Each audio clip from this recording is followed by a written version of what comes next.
to be so fair, and yet in their eyes they can always find some way to deserve a little bit more. And yet, as we laugh about it, and as we see it in the eyes of a child and a parent relationship, it's the exact same relationship or the exact same issue that we're dealing here in our gospel message today. Where the workers in the vineyard stand there in front of the landowner after he's paid everyone and go, "That's not fair. We've worked for 12 hours. They've only worked for 1. Why would you pay us the same?" I believe when looking into parables, and one of the things taught at seminary is we should be very aware of context that's inside of a parable. Said context would be that, number one, this is a parable that Jesus is actually telling to his disciples. So it's not necessarily a teaching for an entire crowd, but rather for his inner circle of disciples, as we just got done with chapter 19, and actually the end of 19 echoes a very familiar verse we just read. But many who are first will be last, and many who are last will be first. So it kind of seems like Jesus is trying to drill a point home. Also, when we think about parables, there are 2 kinds of parables in the Bible. There are moral parables, which teach us how to be good people or good stewards of God's gifts. And then there are kingdom parables, which teach about the reign of God. And so this one today, this morning, is a kingdom parable. And you might be asking, well, Vicar Jacob, how do we know it's a kingdom parable? Well, verse 1 tells me, "For the kingdom of heaven is like." And so it is a kingdom parable. That's a good context clue. The second one would be as commentators would dive into it and give you more information, would be that when you start talking about vineyards and landowners, you start to recognize the relationship of God to his people. Even back in Isaiah's time, there was prophecy about the vineyard that was being built for the Israelites. But the Israelites would disobey, and so they became sour grapes. It had to be torn out. And so then we have the prophecy of the exile that then would happen, that a remnant would be saved so that the vineyard could then be replanted with good grapes to make good wine. And so throughout the Old and New Testament, we see this field or this vineyard analogy being used as the kingdom of God. And so the next thing in parables is kind of understanding your time, your place, and the people that are involved. So we have the landowner, who, does anyone want to take a stab at who that might be? God? Okay, I heard it. Yes, so that's God. We have the workers in the vineyard, who would be the church, or us Christians. The vineyard, which is then God's kingdom, his reign, both on this earth and also eternally past this time. And this is how God sees things, and this tries to explain to us through the parable. The NIV does a great job. The ESV talks about the first hour of the morning, then the third hour, and the 6th hour. And those then would be that 9 o'clock time, or that 12 o'clock noon time, 3 and 5 p.m.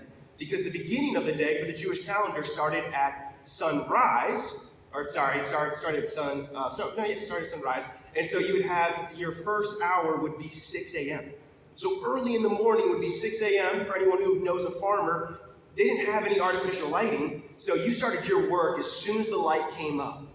And so he goes early to find these workers to work the day in the vineyard. So then your third hour is about 9 o'clock and then 12, which already for most people is kind of weird because back in the time, because you wouldn't go start looking for laborers when half the day is done. At that point, it'd almost be too late to bring them in to get the work done that should be done for the day. We also have talk here of a denarius being the payment that they would receive. It's interesting to look back into time, and so a denarius was the daily wage for a Roman soldier. Rome was very rich at that time, if you don't know, and being a soldier was not a bad way to make a living. But would you pay a soldier the same you would pay a day laborer that you picked up from, let's just say in our context, Home Depot? Probably not. And so this was already a generous wage that the landowner was offering these first set of workers at 6 a.m. It's also interesting to note here in the text that he makes this covenant or this agreement, this promise for a day's labor, you will get 1 denarius only with the 6 a.m. worker. If we look and we see at the 9 a.m. time frame, he even just says, "Go and work in my vineyard, I'll pay you whatever is right." There's no promise of a denarius. We flip and we fast forward all the way to our 5 p.m. worker, where they don't even get a promise for a payment at all, but rather finds them idle, and they know the landowner's good and generous, and so they say, you know what, I don't need a promise from you, but I will go. They just get called into the workforce, go to my vineyard and work. Find something to do. Do not be idle in your whole day's labor, or rather even lack of labor. And so they go, and they work their 1 hour. And so as we kind of get into this parable, and as we start to see the different players, and we see it start to flush out, I can't help but maybe think about where I would find myself in the parable. We did it around our staff table, and it kind of the same thing kind of happened. Where do we sit in this parable? Who are we then? If the landowner's God, and then we're the workers, which worker am I? Well, it kind of comes easy to me to say, you know what, I was baptized less than a month after I was born. I was raised in the church. Both my parents were church workers, so I grew up in the church. I served in the church as a child. We did outreach events as I got older. So I think I'm kind of a 6 a.m. worker. I'm there.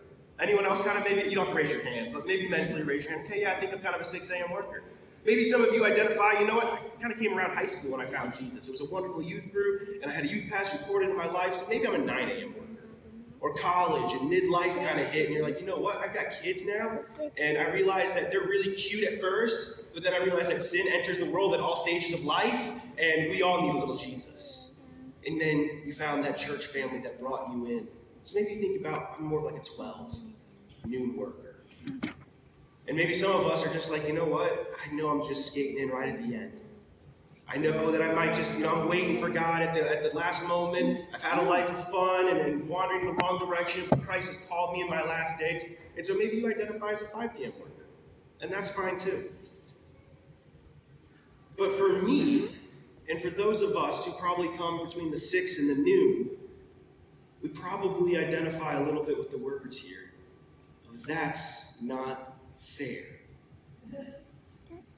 And I just love what the landowner says back. It's first off, it's not the foreman who's paying them who actually replies, but it's the foreman who gives it to the landowner to deal with the disputes of these 6 a.m. workers. And this is how Jesus, God the landowner, responds back. He answered one of them. We find it unique that he answered one of them rather than the crowd. Because for Jesus, he doesn't necessarily feel like he needs to provide a reason for why he's doing what he's doing. But out of his generosity and compassion, he pulls one aside to give them a tad bit of understanding to what he is doing. And he answers them and goes, friend.